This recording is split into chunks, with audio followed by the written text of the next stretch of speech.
Hello everyone, welcome back to my YouTube channel learn with Shraddha. और friends, आज हम लोग एक पैराग्राफ देखेंगे जिसको हम लोग वर्ड टू वर्ड पढ़ेंगे। हर एक वर्ड की मीनिंग के हिसाब से हम लोग उसको देखेंगे और पूरा पैराग्राफ की मीनिंग को अच्छे से समझेंगे। तो इसमें हमें बहुत सारे फ़ायदे होंगे, जैसे कि हमें वोकैबलरी बहुत सारी नई देखने को मिलेगी और बहुत सारे फॉर्मेशंस देखने को मिलेंगे सेंटेंस के अलग तरह के। तो यहाँ पर और उससे क्या होगा, आप जब भी इंग्लिश को सुनते हैं या पढ़ते हैं तो कहीं ना कहीं आप इंग्लिश को जब पढ़ रहे हैं या सुन रहे हैं तो कुछ ना कुछ चीज़ें आप उसमें से सीखते हैं और इम्प्रूव करते हैं। तो चलिए अब हम लोग अपने पैराग्राफ को स्टार्ट करते हैं, पैराग्राफ पढ़ना शुरू करते हैं। ये जो पैराग्राफ है ये है, इसका शीर्षक है बैलेंस डाइट, यानी कि संतुलित आहार या संतुलित भोजन। तो शुरू करते हैं। The balance diet is a diet that contains all of the necessary ingredients in nearly the required quantity.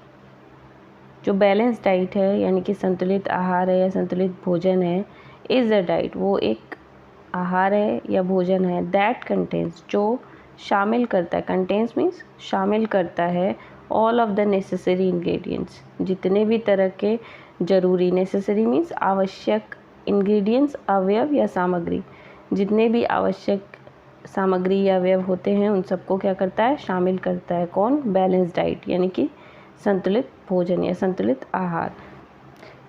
In nearly the required quantity मतलब लगभग ज़रूरत की जो मात्रा है उसमें। तो अब पूरा वाक्य बनाते हैं। जो बैलेंस डाइट है यानी कि जो संतुलित भोजन है वो अपने आप में शामिल करता है आवश्यक अवयव को, आवश्यक सामग्री को लगभग ज़रूरत की मात्रा में। ठीक है, तो पहला सेंटेंस हमारा समझ में आया होगा आपको। दूसरा सेंटेंस देखते हैं। A balance diet is one that contributes to the maintenance और इम्प्रूवमेंट ऑफ ओवरऑल हेल्थ। एक संतुलित भोजन वो है जो कंट्रीब्यूट्स मीन्स योगदान करता है, जो योगदान करता है किस चीज़ में? टू द मेंटेनेंस और इम्प्रूवमेंट ऑफ ओवरऑल हेल्थ।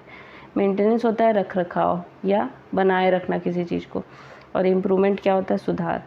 तो जो संतुलित भोजन है, संतुलित आहार है, वो है जो कि योगदान देता है हमारे संपूर्ण स्वास्थ्य के रखरखाव में, उसको बनाए रखने में, उसको सुधार करने में।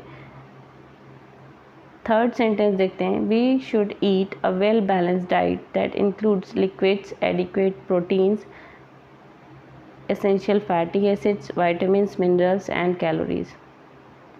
वी शुड मतलब हमें, वी शुड ईट मीन्स हमें खाना चाहिए, शुड आया है चाहिए के लिए, हमें खाना चाहिए अ वेल बैलेंस डाइट, अच्छी तरह से संतुलित भोजन, दैट इंक्लूड्स, जो अपने में शामिल किए, इंक्लूड्स मीन्स शामिल करना, जिसने अपने में शामिल किया हो, शामिल करता हो, लिक्विड्स तरल पदार्थ, एडिक्वेट प्रोटीन्स पर्याप्त proteins, essential fatty acids, essential means जरूरी fatty acids, vitamins, minerals and calories. Minerals किसको कहते हैं? खनिज को, और कैलोरीज।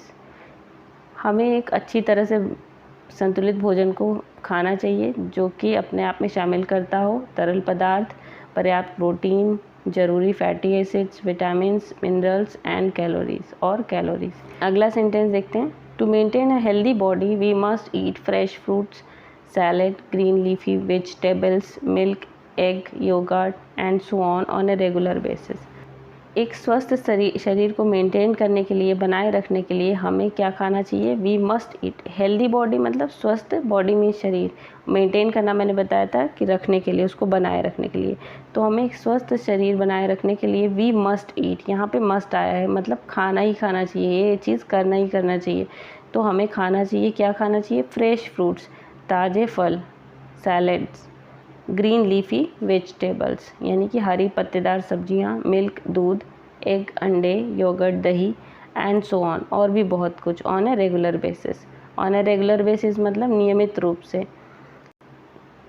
अगला सेंटेंस देखते हैं। We need iron, calcium, sodium, potassium and trace amounts of iodine, copper and other minerals. We need मतलब हमें आवश्यकता होती है आयरन की, कैल्शियम की, सोडियम की, पोटेशियम की, और trace amounts of iodine. Trace amount मतलब लेश मात्र, ना के बराबर लगभग, किस चीज़ की? आयोडीन की, बहुत कम मात्रा में, ना के बराबर लेश मात्र में आयोडीन की, कॉपर की और और अन्य खनिज पदार्थों की ज़रूरत होती है। तो ये छोटा सा, बहुत ही छोटा सा पैराग्राफ था, लेकिन इसमें कुछ ऐसे वर्ड्स थे शायद आपके लिए नए हो, तो हो सकता है आपने वोकैबलरी इसमें से सीखी हो। कुछ ऐसे सेंटेंस थे जिससे आप कुछ अच्छा सीख सकते हैं, कुछ इम्प्रूवमेंट आपकी इंग्लिश में आ सकती है। और जब भी इंग्लिश का आप कोई भी पैराग्राफ खुद से भी पढ़ें तो उसमें से आप फाइंड आउट करें कि आपके काम की क्या चीज़ें हैं, यानी कि कौन सी वोकैबलरी आपको नहीं आती, आप उसे अंडरलाइन करें, उसकी मीनिंग को समझें, उसको देखें, तो इससे आपकी वोकैबलरी काफ़ी स्ट्रॉन्ग होगी।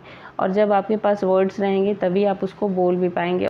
तो आज के लिए इतना ही, मिलते हैं नेक्स्ट वीडियो में। Okay, thank you.